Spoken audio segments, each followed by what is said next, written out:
ሰላም እንደምን ቆይታችኋል? ውድ የጤና ጉዳይ ቲዩብ ቤተሰቦቼ እንደምን አላችሁ?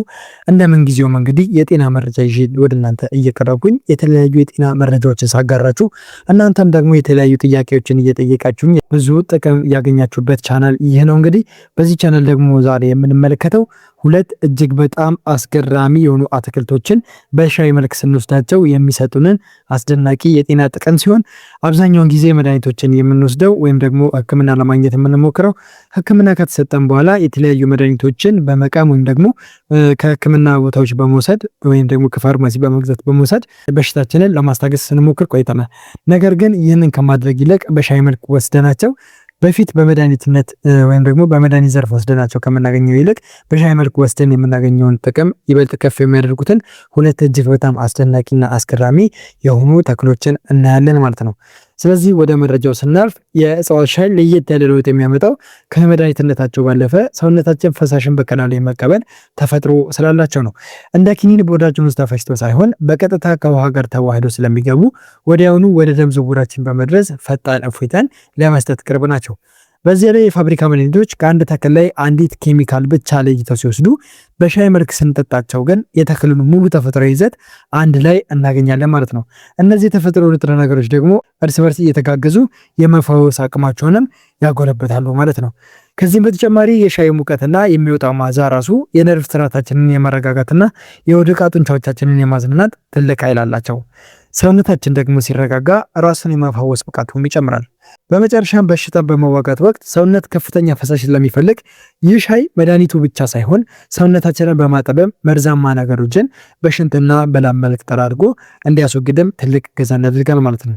ነገር ግን ዛሬ የመጣሁት ስለ እጽዋት ሻይ ልነግራችሁ ብቻ ሳይሆን በሻይ መልክ ብንጠቀማቸው ከምንም በላይ ድንቅ የሆነ የመድኃኒትነት ባህሪ አላቸው ወይም ደግሞ ጎልቶ የምናገኛቸውን ሁለት እጅግ በጣም አስገራሚ የተፈጥሮ መድኃኒቶችን ነው ማለት ነው።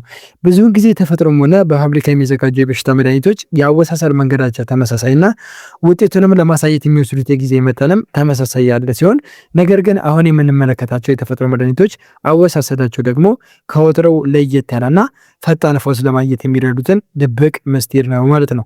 ስለዚህ ከዚህ በመቀጠል ሁለቱን መድኃኒቶች እነግራችሁና ለምን በሻይ መልክ መውሰድ እንዳስፈለገ እንዲሁም ከሌላው መድኃኒትስ የማዳን አቅማቸው እንዴት ሊጨምር ቻለ የሚለውን መሰረታዊ ምክንያት እነግራችኋለሁ ማለት ነው። ወደ መረጃው እንለፍ። ለምሳሌ አንደኛ ዝንጅብል ነው። ዝንጅብል በየቤታችን የሚገኝ ተራቀመን ቢመስለንም በውስጡ ባለው ጂንጀሮል በተባለ ንጥረ ነገር ምክንያት እጅግ ኃይለኛ የሆነ ተፈጥሯዊ መድኃኒት ነው።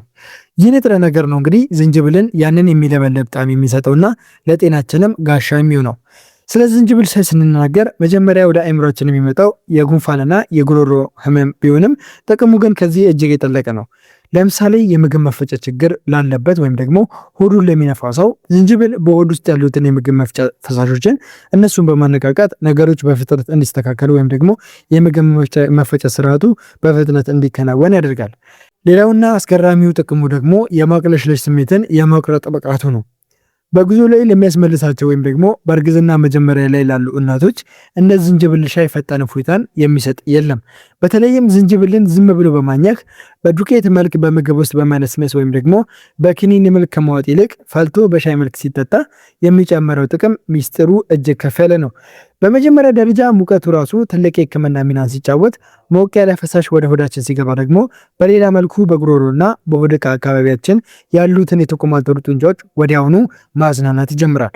ይህም በዝንጅብል ውስጥ ያለው የመፈወስ ኃይል ይበልጥ በለሰለሰና ፈጣን በሆነ መንገድ ወደ ሰውነታችን እንዲሰራጭ አድርጓል። ዝንጅብልን ለብቻው ማኘክ ሆድን ሊያቃጥል ይችላል። በሻይ መልክ ሲሆን ግን የሆድ ሽፋንን ሳይጎዳ በሰላማዊ መንገድ የሚዋሃድ ይሆናል ማለት ነው። ሌላው የሚጨምረው ነገር ደግሞ የአተነፋፈስ እፎይታን መስጠቱ ነው። ከዝንጅብል ሻይ የሚወጣ ትኩስ እንፋሎት በውስጡ የያዘው የተለዋዋጭ ዘይቶች ማለትም ኢሴንሻል ኦይል የምንላቸው ማለት ነው በቀጥታ ወደ አፍንጫችንና ወደ ሳምባችን እንዲገቡ ያደርጋል። ይህ ደግሞ ሳይነስ ሲዘጋ ወይም ደግሞ ጉሮሮ ሲያማችሁ ወዲያውኑ የመተንፈሻ አካላትን የመክፈት ልዩ አቅም አለው። ይህንን ጥቅም በኪኒኒ ወይም ደግሞ በዱቄት መልክ በመውሰድ ብቻ ልናገኘው አንችልም።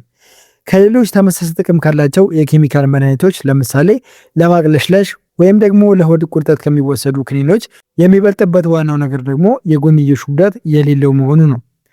አብዛኛዎቹ የማቅለሽለሽና የህመም ማስታገሻ መድኃኒቶች ሰውን የማደንዘዝ እንቅልፍን የማጣት ወይም ደግሞ የሆድ ድርቀትን የመፍጠር ባህሪ መኖራቸው ነው።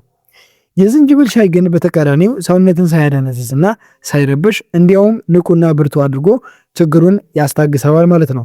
በተጨማሪም የኬሚካል መድኃኒቶች በአካል ክፍሎቻችን በተለይም በጉበትና በኩላሊት ላይ ከፍተኛ ጫናን ሲፈጥሩ፣ የዝንጅብል ሻይ ግን ከውሃ ጋር አብሮ የሚወሰድ በመሆኑ ሰውነትን እያጠበና መርዛማ ነገሮችን እያስወገደ የማዳን ስራውን ይሰራል ማለት ነው።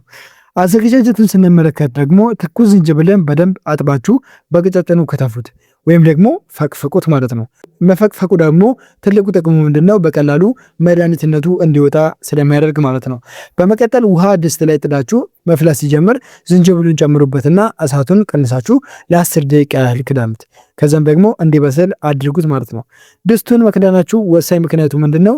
መድኃኒትነቱ በትነት መልክ እንዳይወጣና እዛው ታፍኖ እንዲቀር ስለሚያደርግ ማለት ነው። ከ10 ደቂቃ በኋላ ደግሞ አጥላችሁት ወደ ኩባያችሁ ከቀዳችሁ በኋላ ጥቅሙን ይበልጥ ለማሳደግ ደግሞ ጥቂት የሎሚ ጭማቂና ማር ብትጨምሩበት ይበልጥ ተመራጭ ይሆናል። ይህንን ሻይ ሞቅ አድርጋችሁ ቀስ እያላችሁ ብትጠቀሙት ደግሞ ወዲያውኑ በሰውነታችሁ ላይ የሚፈጥረውን ለውጥ ማየት ትጀምራላችሁ ማለት ነው። ነገር ግን ይህንን ሻይ ስናዘጋጅ ጥንቃቄ ማድረግ ያለብን ነገሮች አሉ። በመሰረቱ ትኩስ ዝንጅብልን በትናንሹ ከትፎ ወይም ደግሞ ፈጭቶ ለ10 ደቂቃ ያህል ማፍላት የተሻለውን ውጤት ይሰጠናል።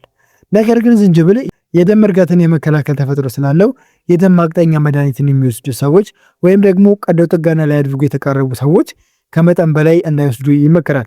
ምክንያቱ ምንድነው? ደግሞ እነዚህ ሰዎች ከዝንጅብል የተፈጥሮ ባህሪ ጋር መጠንቀቅ ስላለባቸው ነው ማለት ነው። ሁለተኛው ደግሞ የካሞሚል ሻይ ነው። ካሞሚል ከጥንታዊ ግብፃውያን፣ ግሪካውያን ጀምሮ ለሺህ ዓመታት እንደ ትልቅ ፍቱን መድኃኒት ሲያገለግል የኖረ የሻይ አይነት ነው። ዝንጅብል ኃይለኛ የሚያቃጥልና ሰውነትን የሚያነቃቃ ተፈጥሮ እንዳለው ሁሉ ካሞሚል ደግሞ በተቃራኒው እጅግ የለሳለሰ ሰውነትን የሚያረጋጋና ሰላም የሚሰጥ ልዩ ኃይል አለው። ለዚህ ነው እንግዲህ በተፈጥሮ ሕክምና ውስጥ የመረጋጋት ንጉሥ እየተባለ የሚጠራው። ይህ አበባ በሻይ መልክ ሲጠጣ በሰውነታችን ውስጥ የሚያመጣቸው ዋና ዋና ለውጦች ደግሞ የሚከተሉት ናቸው። ለምሳሌ አንደኛ፣ ለአእምሮ እረፍትና ለጥልቅ እንቅልፍ ትልቅ እገዛን ያደርጋል። በአሁን ጊዜ ብዙ ሰዎች በስራ ጫና ወይም ደግሞ በተለያዩ ምክንያቶች የመጨነቅና የእንቅልፍ የማጣት ችግር ያጋጥማቸዋል። ካሞሚል በውስጡ አፒጂኒን የተባሉ ልዩ የጸረ ኦክሲዳንት ይዘቶች ስላሉት ይህ ንጥረ ነገር ደግሞ በሻይ መልክ ተፈልቶ ወደ ሰውነታችን ሲገባ በቀጥታ በአእምሯችን ውስጥ ያሉትን የጭንቀት መቀበያ ቦታዎች ወይም ደግሞ ሪሴፕተሮችን ማለት ነው፣ እነሱን በማነቃቃት የነርቭ ስርዓታችን እንዲረጋጋ ያደርጋል። ልክ እንደ ፋብሪካ ማረጋጊያ ኪኒኖች ሁሉ አእምሮን ሳይጎዳ ወይም ደግሞ ሱስ ሳያስይዘን በተፈጥሯዊ መንገድ ውጥረትን አብርዶ ሰላማዊና ጥልቅ እንቅልፍን እንድናገኝ ያደርገናል ማለት ነው። ሁለተኛ ደግሞ ለሆድ ዕቃ ጤናና ለቁርጠት ትልቅ መድኃኒት ነው። ብዙ ጊዜ ጭንቀትና ድካም በሚኖርበት ጊዜ ሆዳችን አብሮ የመታወክ የመቀጥቀጥ ወይም ደግሞ የመነፋት ባህሪ ያሳያል። የካሞሚል ሻይ ወደ ሆድ ሲገባ ግን የሆድ ዕቃንና የአንጀት ጡንቻዎችን ወዲያውኑ የማዝናናት አስደናቂ ብቃት አለው ማለት ነው። ይህ ባህሪው በተለይ ለሆድ ቁርጠት፣ ለጋዝ መከማቸት፣ ለምግብ አለመፈጨትና ሴቶች ከወር አበባ ጋር ተያይዞ ለሚያመጣባቸው ከፍተኛ ሆድ ህመም ፈጣንና ለስላሳ እፎይታን ይሰጠናል። ሶስተኛ ደግሞ የሰውነትን በሽታ የመከላከል አቅም ማሳደግና ቁስልን የማዳን አቅሙ ነው። ካሞሚል ከፍተኛ የሆነ የጸረ ባክቴሪያና ጸረ ብግነት ይዘትም ስላለው በሻይ መልክ አዘውትራችሁ ስትጠጡት በሰውነታችሁ ውስጥ ያሉትን ባክቴሪያዎችና ኢንፌክሽኖችን ይዋጋቸዋል። ጉንፋን ሊይዛችሁ ሲል እንኳን ወይም ደግሞ የጉሮሮ መቧጨር ሲሰማችሁ የካሞሚል ሻይ መጠጣት ውስጣዊ ብግነትን ስለሚቀንስ ሰውነታችሁ በፍጥነት እንዲያገግም ይረዳዋል ማለት ነው። ሌላው ደግሞ ካሞሚል ተመሳሳይ ጥቅም ካላቸው የፋብሪካ መድኃኒቶች ለምሳሌ እንደ ቫሊየም እና ሌክሶታኒል ያሉ የማረጋጊያ የእንቅልፍ ክኒኖች እንዲሁም ደግሞ ለሆድ ቁርጠት ከሚወሰዱ ጸረ ስፓዝም መድኃኒቶች ለየት የሚያደርግበትን ዋና ዋና ምክንያቶች ደግሞ ከዚህ በመቀጠል እንመለከታቸዋለን። ለምሳሌ በቀዳሚነት ሱስ የማላመድና ጥገኝነትን የመፍጠር ባህሪ የለውም። አብዛኞቹ የኬሚካል ማረጋጊያና የእንቅልፍ መድኃኒቶች ለተወሰነ ጊዜ ሲወሰዱ ሰውነት ይለምዳቸዋል። ከዚህ በኋላ መድኃኒቱ ሳይወሰድ እንቅልፍ መተኛትም ሆነ መረጋጋት አይቻልም።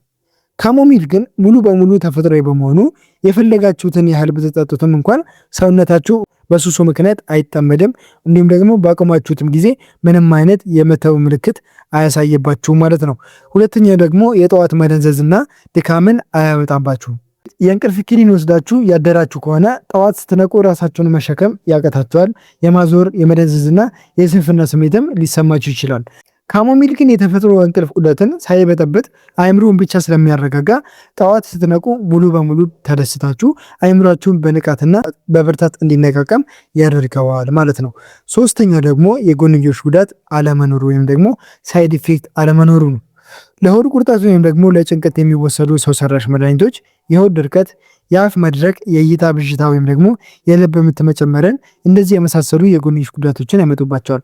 ካሞሚል ግን በተቃራኒው ሆድን እያለሰለሰ የአንጀት ግድግዳዎችን እያገገመና የደም ግፊትን እያስተካከለ የሚፈውስ ነው ማለት ነው። አራተኛው ደግሞ በአካል ክፍሎቻችን ላይ ጫናውን አይፈጥርም። ማንኛውንም ኪኒን በምንጠቀምበት ጊዜ ጉበታችንና ኩላሊታችን ያንን ኬሚካል ሰብረው ከሰውነት ለማስወጣት ከፍተኛ ስራን ይሰራሉ። ይህም በረጅም ጊዜ ለአካል ክፍሎቻችን መጎዳት ምክንያት ሊሆን ይችላል። ካሞሚል ግን በሻይ መልክ ከውሃ ጋር አብሮ የሚወሰድ በመሆኑ የሰውነት አካላትን ሳይጫን እንዲያውም መርዛማ ነገሮችን እያጠበ የሚያስወግድ ሲሆን እንዲሁም ደግሞ የጎንዮሽ ጉዳት አለመኖሩን ከፍተኛ ጥቅም መኖሩን ያሳያል ማለት ነው። አዘገጃጀቱን ስንመለከት ደግሞ የካሞሚል ሻይን ሙሉ የመፈወስ አቅሙን ሳይለቅ በቀላሉ መንገድ ለማዘጋጀት የሚከተለውን መንገድ መጠቀም ትችላላችሁ። አንድ የሻይ ማንኪያ የሚሆን የደረቀ የካሞሚል አበባ ወይም ደግሞ አንዱን የሻይ ፖኬት በኩባያችሁ ውስጥ ታደርጋላችሁ። በመቀጠል ደግሞ የፈላውን ሻይ ውሃ በቀጥታ አበባው ላይ ተቀዱበታላችሁ ማለት ነው። ውሃውን እንደቀዳችሁበት ወዲያውኑ የኩባያውን አፍ በሳህን ወይም ደግሞ በክዳን በመሸፈን እንፋሎት እንዳይወጣ ማድረግ ይኖርባቸዋል ማለት ነው። ይህንን የምታደርጉበት ምክንያት ደግሞ ማረጋጋትን የሚሰጡትን ደስ የሚል መዓዛ ያላቸው ዘይቶች በእንፋሎቱ በረው እንዳይጠፉ ለመከላከል ነው ማለት ነው። ይህንንም ደግሞ ለ5 ወይም ደግሞ ለ10 ደቂቃ ያህል ተከድኖ ከቆየ በኋላ አበቦቹን በወንፊት አጥላችሁ ወይም ደግሞ ፖኬት ከሆነም ደግሞ ፖኬቱን አውጥታችሁ ሻዩን ማግኘት ትችላላችሁ ማለት ነው። ይበልጥ ውጤታማነቱ እንዲጨምር ደግሞ ጥቂት ማር ጨምራችሁበት ማታ ከመተኛታችሁ ከ30 ደቂቃ በፊት ሞቅ አድርጋችሁ ቀስ እያላችሁ ብትጠጡት አስደናቂ እረፍት ይሰጣቸዋል ማለት ነው። ስለዚህ እነዚህ ሁለት የተፈጥሮ መድኃኒቶችን በሻይ መልክ አዘጋጅታችሁ ብትጠቀሟቸው በጣም ፈጣን ይሁንና ለማዘጋጀትም ደግሞ ቀላል የሆነ የጤና ገጸ በረከትን ማግኘት ቻላችሁ ማለት ነው።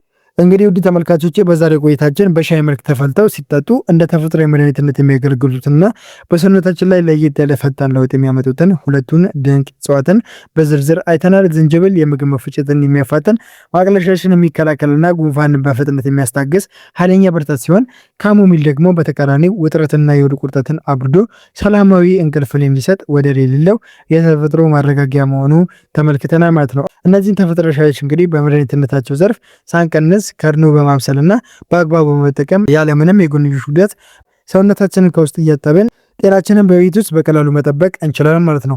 ይህ መረጃ ለእናንተ ወይም ደግሞ ለምትወዳችሁ ጓደኞቻችሁ ጠቃሚ ነው ካገኛችሁት ላይክ እና ሼር በማድረግ ግንዛቤ እንዲደርስ አድርጉ። እንዲያሉ በጥልቀት የተዘጋጁ የተፈጥሮ ጤና መረጃዎችን ዘውትር እንዲደርሳችሁ ደግሞ ሰብስክራይብ በማድረግ የቤተሰባችን አባል ሁኑ። ላለሁኝ በዚህ በተነጋገርበት በዝንጅብልና በካሞሚል ሻይ አጠቃቀም ዙሪያም ሆነ በሌሎች ተያያዥ ጥያቄዎች ላይ ያላችሁን ሀሳብ እንዲሁም ደግሞ አስተያየት በኮሜንት ላይ አጋሩኝ። ምላሽ ለመስጠት እኔ ሁሌም ዝግጁ ነኝ።